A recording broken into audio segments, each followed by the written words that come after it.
Naku, ma'am. Hindi po ako yan. Pasensya na po, pero hindi po ako yung kumuha ng pera niyo. Paano hindi ikaw? Di ba nga, nung nakaraan lang, humingi ka ng advance para may padala ka sa pamilya mo. Ang kati talaga ng kamay mo. Ma'am, hindi ko po talaga alam. Tanungin niyo na lang po si sir. Baka po alam niya. So sinasabi mo na yung asawa ko ang kumuha ng pera ko?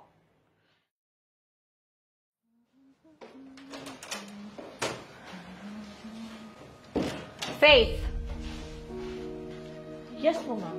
may nakita ka bang parcel? Parcel po, ma'am. Parang wala naman po akong nakitang parcel dito. Bakit nakalagay dito? It's been delivered na. Baka nagkamali lang po, ma'am. Baka po na-deliver dun sa kabilang bahay. So sinasabi mo na sinungaling yung driver. Hindi naman po sa ganun, ma'am. Pero wala po kasi talaga akong natanggap na delivery kanina eh. Di ikaw ang sinungaling. Hindi po, ma'am. Wala naman po kasi talaga akong natanggap eh. Pag nalaman ko lang talaga na nagsisinungaling ka, ha? Humanda ka sa akin.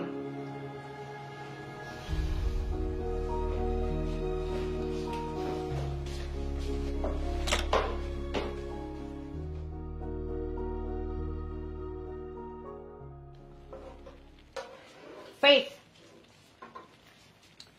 Ikaw ba yung kumuha ng pera ko dito sa wallet ko? Naku, ma'am. Hindi po ako. Hindi ko po magagawang magnakaw. Kanina, yung order ko. Ngayon naman, yung pera ko.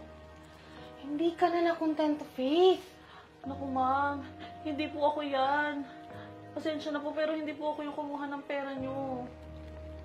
Paano hindi ikaw?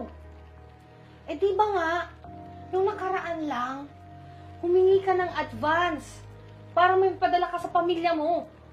Ang kati talaga ng kamay mo. Ma'am, hindi ko po talaga alam. Tanungin niyo na lang po si sir. Baka po alam niya.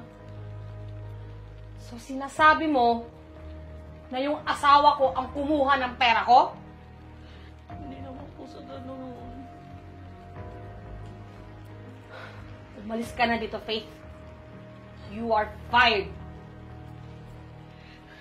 Pero ma'am, kailangan ko po kasi yung trabahong to para po sa pamilya ko. Problema mo na yan. Basta, ayoko nang merong makati ang kamay dito sa pamamahay ko. Alis!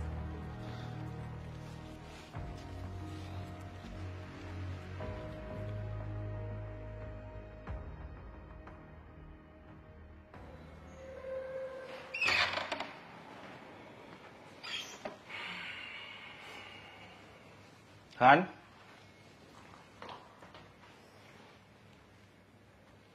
Han, kumain ka na ba? Hindi pa. Pero order na lang ako ng pagkain. Si Faith, saan ba? Ba't mo di pinagluto? Para makamura tayo. Sinasabi ko na. Akala ko mapagkakatiwalaan eh. Hindi pala. Saglit.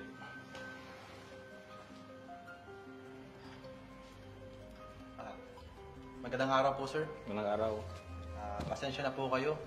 Na-deliver ko po kasi sa kabilang plot. Dito po ba nakatira si Miss Tina Cunanan? Oh, dito. Kasabi na lang po, pasensya na po. Sige. Maraming salamat, sir. Thank you. Han, yung delivery mo, sa kapitbahay din deliver. Kamali. Totoo? Akala ko kasi...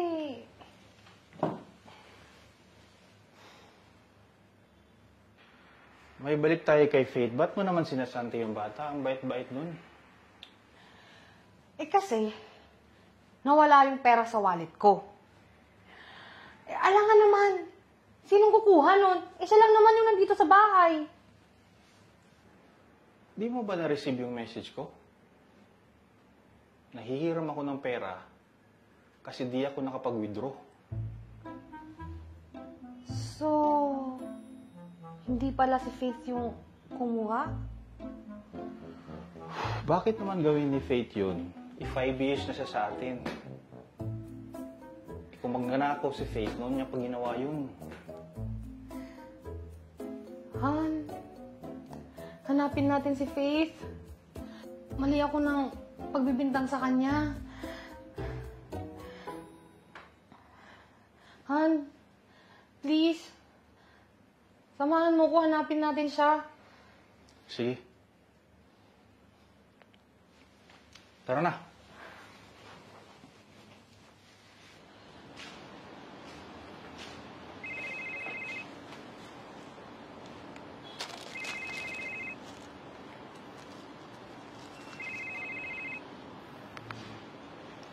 Hello, sir? Opo, sir. Andito po ako sa baba ng building. Sa may parking po. Sige po, sir. Hintayin ko po kayo dito sa baba. Salamat po.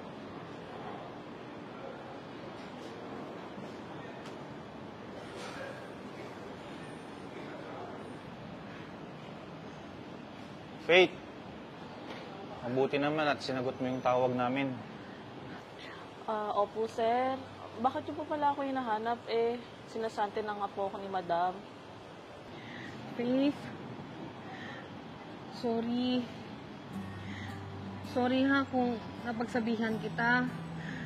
Napagbintangan pa kita na makati ang kamay mo. Sorry talaga. Faith, pagpasensyahan mo ng mom mo.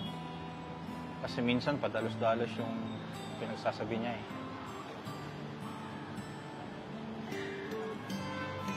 Sana bigyan mo pa ako ng isang chance para makabaki sa'yo, Faith. Faith, balik ka na sa bahay, please. Ano ka ba, madam? Hindi niyo po kailangan magmakaawa. Kailangan ko po yung trabaho para po sa pamilya ko. Salamat po. Hindi ko po kayo tatanggihan. Maraming salamat naman kung ganun, Faith. O siya, kasi di pa tayo nakakain, tara na. Mag-restaurant tayo. Gusto ko yan. Tara. Tara na.